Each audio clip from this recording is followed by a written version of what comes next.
Okay. How do you feel this time as the legend for MTN8? Look, I'm eternally grateful for the opportunity afforded by MTN to recognize us, not just me, us as the players, former players. I'm talking about the players that they've chosen ahead of me in the 18 years. It goes to show that your work on the field doesn't go unnoticed. You might not be a legend in a team that you're synonymous to, but for you just being called as a legend is absolutely, for me, it's overwhelming, because I don't see myself. I regard people like Lucas legends, because I look up to him as being a player that I draw inspiration from, and it's the things he's done overseas, the things he's done for the country.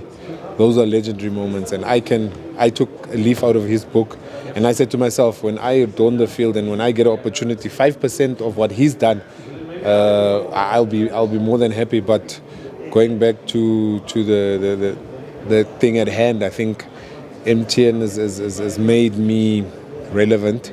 It's kept me in the talks, in the passage talks, and it just goes to show that the little that we do on the field can touch and inspire a lot of people, and that's what we're all about. The fixtures, Sundowns playing Richards Bay. Yeah.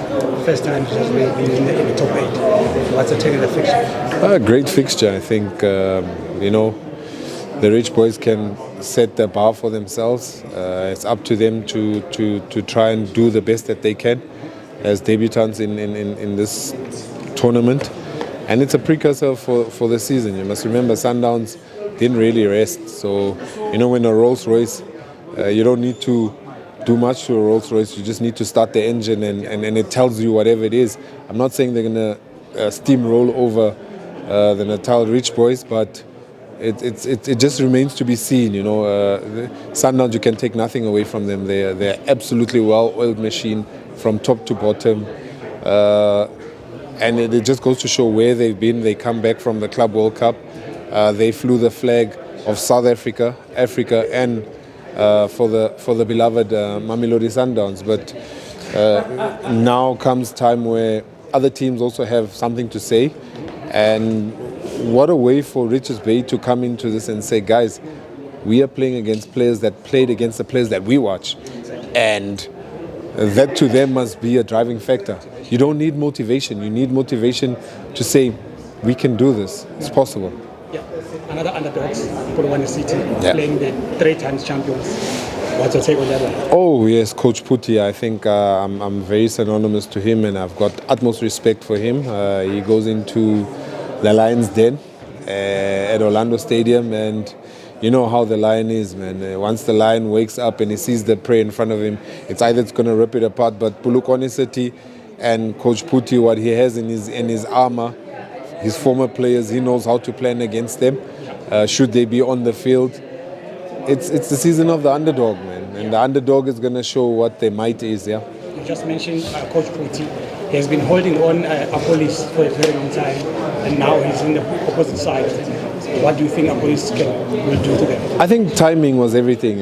Timing. The timing was perfect for him to go to Pirates, because I know the boy personally. Let me not say the boy, the gentleman personally, because he's a go-getter. He's like that. The Uber Eats. It's always ready to go and deliver. It's always ready. So he's gonna get there and deliver what he needs to deliver. But the owner for that Uber Eats was the team that he's facing. So he needs to be mindful that mentally needs to be mentally strong. Physically definitely is, but they might just play mind games, and it remains to be seen on the day. Do they come out of the Lions' den unscathed, or are they going to be prey to the Lion? Yeah, let's go to Cape Town. Stellenbosch, they beat Sundowns twice last season, first semis, second semis. They went on to lose in the finals. Yeah, look. I think it goes without saying, Stellies and Amazulu have unfinished business. If you look at how they fared in the league, Stelis were given 5 on the continent, and they came back and they beat Amazulu 5. So Amazulu's raring to get back at them. But that also could be a psychological game, a mental game, where Stelis of Nix or Hebe Usut, that's gonna be a game that people should really look forward to. It's gonna be taking place in the Western Cape, and you know Stelis are something else when they're in the Western Cape.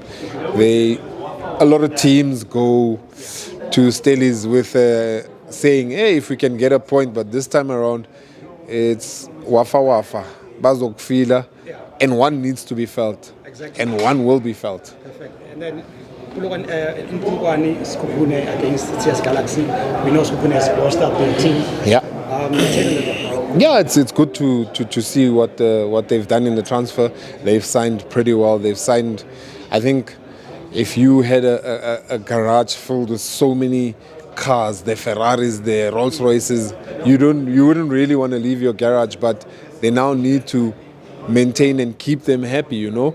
And Skukuni knows how to do that with players that are on the up and up. For me, it's going to be a tough one. TS always knows how to dial anybody's number. The Rockets, something. It's the Porcupine versus the Rockets. Yeah. It's the Porcupines. It's either the Rockets going to blow the Porcupine away, or Adiba Shabe is going to do what they normally do, you know. So it's going to be that one is going to be very, very tight. It might just go to 120 minutes because both teams, the coaches, very well astute. They know how to read the situations. The players are even worse. Skukuni signed phenomenal players that know how to read the game from the bench, from the start. And, you know, there's players on the other side, TS Galaxy, that they're really exciting players that have really been making their mark. But as you know, TS Galaxy is a selling team. So a lot of the guys know that this is a window for them to say, all the other teams must look at them, not just the big teams, but teams overseas too. Yeah. MTN8 is the charity team, and most of the time, you know, especially when it comes to goals and all that. Mm-hmm. We have seen a lot of goals, but not enough goals, you know, in the past season. What's your message to the players in terms of them scoring more goals for charity? It's simple.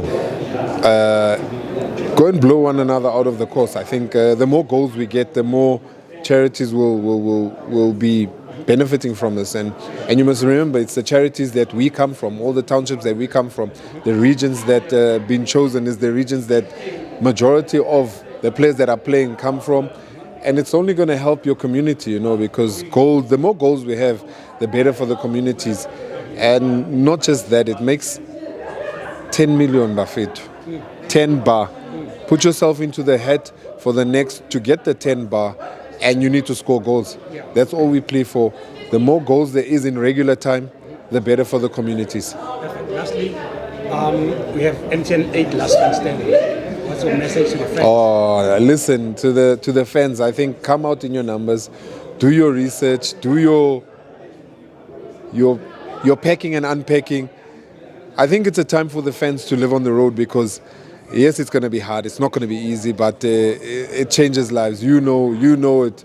You know it very well how it changes lives. And for me, I'm so proud of what you've done. You know, you've turned what your passion is into something that literally puts a smile on people's faces because I don't think you share your story enough.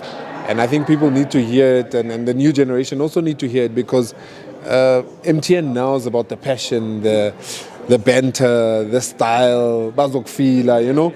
We need the crowds to come in their numbers, show off their regalia. You never know what may happen.